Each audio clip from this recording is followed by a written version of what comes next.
There is no worse feeling than that moment of impending doom when you're going over the bars and there's nothing you can do about it. Check out some of these clips. Yes, Noah. Oh my God.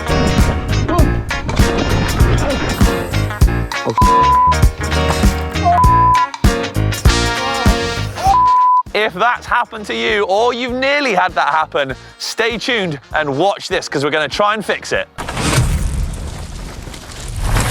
Let's start with the wheres and the whys it kind of happens to us. But to avoid an OTB, or over the bars, well, first we need to understand it, right? And the place that I think it happens the most to all of us, myself included sometimes, much to my annoyance, is here at jumps. So firstly, when we hit a jump, the combination of our shifting body weight and our suspension doing its thing gives us sort of a bit of a kick sometimes that if we're not used to it, we don't really know what to do. But we're going to get to that in a bit. And the second most common places are, well, drops and steep sections. You know, combine the two together.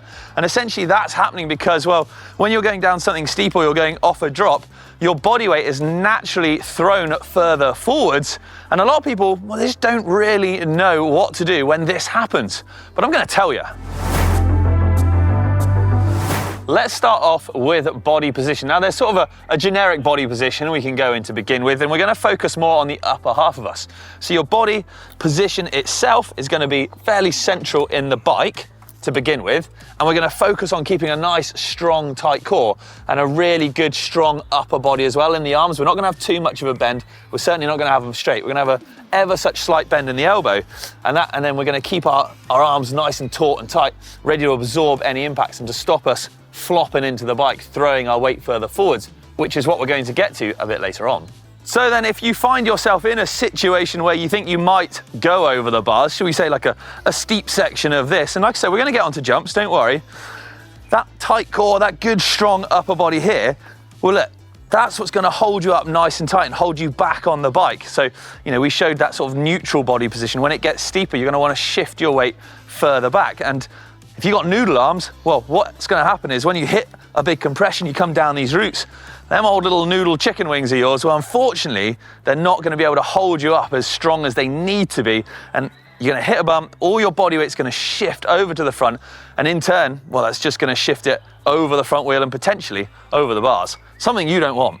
So look, if you do find yourself maybe that upper body, that core strength is maybe lacking a little more than you'd like it to be, and it is actually a genuine problem when you do hit a big compression or jump or something like that.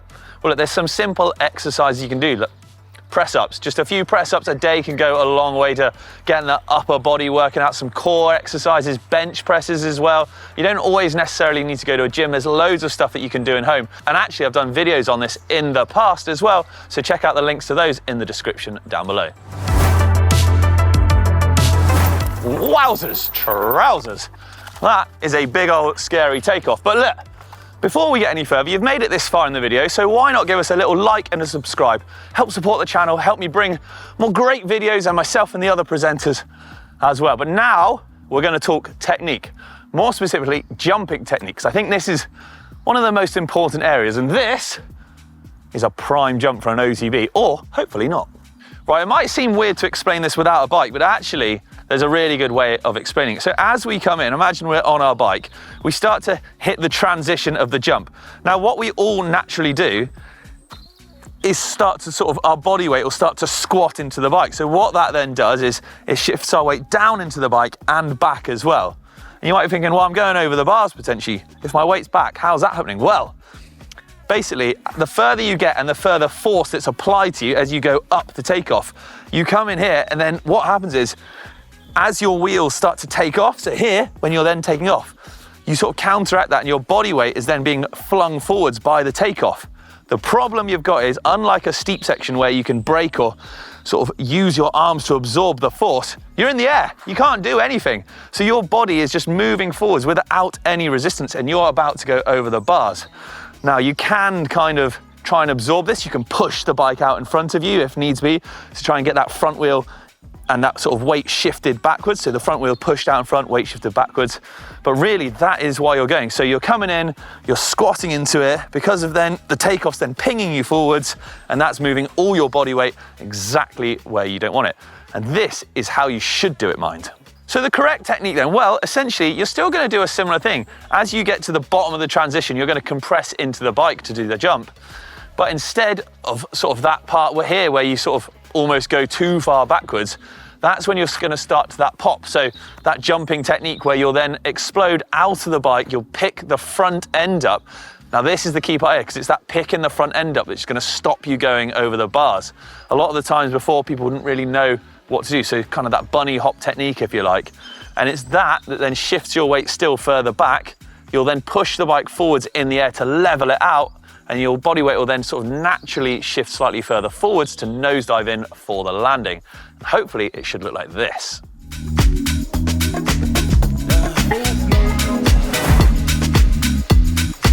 To me, there are two main problems with suspension setup that can cause bucking or going over the bars. You've got that the front's too soft or that the back is too fast. Both, however, are remediable. Remediable? They can be fixed. Remedied, that was the word I was after. Right, we'll start with the front, so the forks. Now, if they're too soft, what's gonna happen there is essentially they're gonna compress or dive through their travel too far, moving that body weight again of yours over the front more than you would like it to be. This can be fixed in a couple of ways. So we can first of all up our air pressure in our forks if it's obviously an air sprung fork. So by doing that, most of the time it'll be a cap on the top, a Schrader valve. You need a specific shock pump, of course, but we can add more air pressure in there. That's going to cause the fork to be a little bit firmer and not go through its travel as much.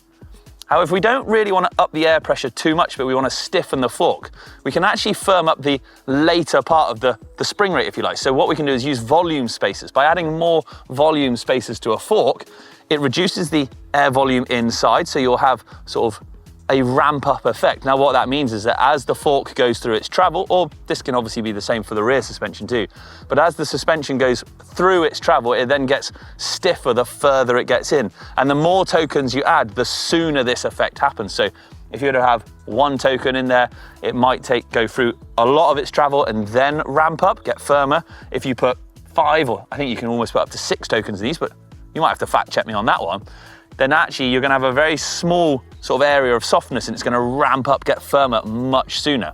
That's gonna then, in turn, not cause the fork to dive through its travel as much, sit higher up in the travel as well and keep your weight hopefully slightly further back.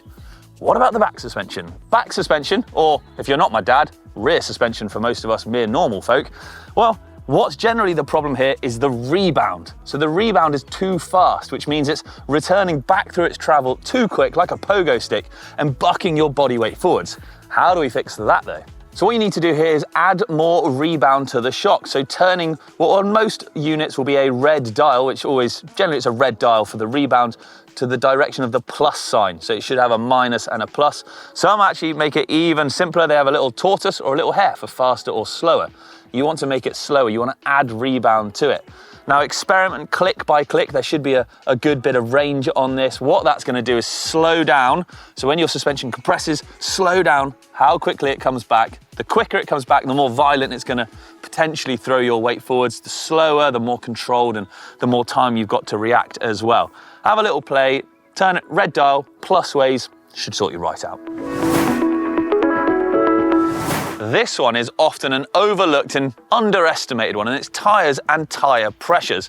But how can adapting or changing those affect whether or not you're shot out the front door of the bike? Well, here's how. Much like we talked about in suspension, and if the pressure's wrong there, your tyres are the same. If they're too soft, they can deform or squish under load, much like on a takeoff of a jump where this is really likely to happen, and actually shift again your body weight where you don't want it, or actually fold all together. Now we can come around this in a couple of different ways. We can look at it in terms of pressure, so adding more pressure to our tyres, making them firmer, is going to make them hold their shape a lot better. You will obviously sacrifice grip in other areas, obviously steeper, rockier, rootier, slipperier terrain. They're not going to do what they are supposed to then, deform and mold around all the different things that you're going over, but they aren't going to fold, if you like, essentially under pressure on the takeoff of a jump, especially if it's like a hip jump where you're turning at the same time, that sort of rolling of the carcass. So speaking of carcass, that is something you potentially can change. Now there are different weight or different thickness carcasses out there, sort of XC, think of it, enduro, downhill. And I've got a great example on this bike here. You can see I've got Vittoria Mazza's front and rear. and I'm actually running a trail casing on the front and an enduro casing on the rear. Now, I run fairly firm pressures, so I'm not too worried. This lighter, or ever so slightly lighter casing on this tyre isn't going to deform under load, and I run my suspension fairly firm as well. So I'm not too worried about it on the jumps. But on the back, I don't want it to puncture, which is, you know, not really going to send you over the bars, but it avoids potentially damaging the bike or ending a run. So I have a thicker casing on the back that isn't going to roll and squirm about. So actually, sometimes when you do brap into like a berm, say, or a turn, have you ever seen it where the sealant flies out? Well, that's that tyre rolling and it popping very momentarily off the bead of the rim and sealant's coming out. But obviously if that does happen, you know, if you do it too hard, it can shoot you out the front door. So yeah, that's why I run a slightly thicker casing on the rear.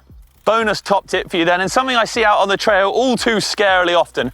If you've got a dropper post or even a manual post that you can put down, drop it down all the way. What that's going to do when you're going over jumps or drops or even down something steep, it's going to really hinder you in being able to get your weight back, and obviously it's going to put you higher up and further forward on the bike. Drop the dropper. There we are then, hopefully some tips to help you sort of identify where or why you may have been going over the bars and to help fix it. Let me know how you get on in the comments down below. I always love to hear your feedback, so more the merrier. But for me, for now, from the FOD, I'll catch you later.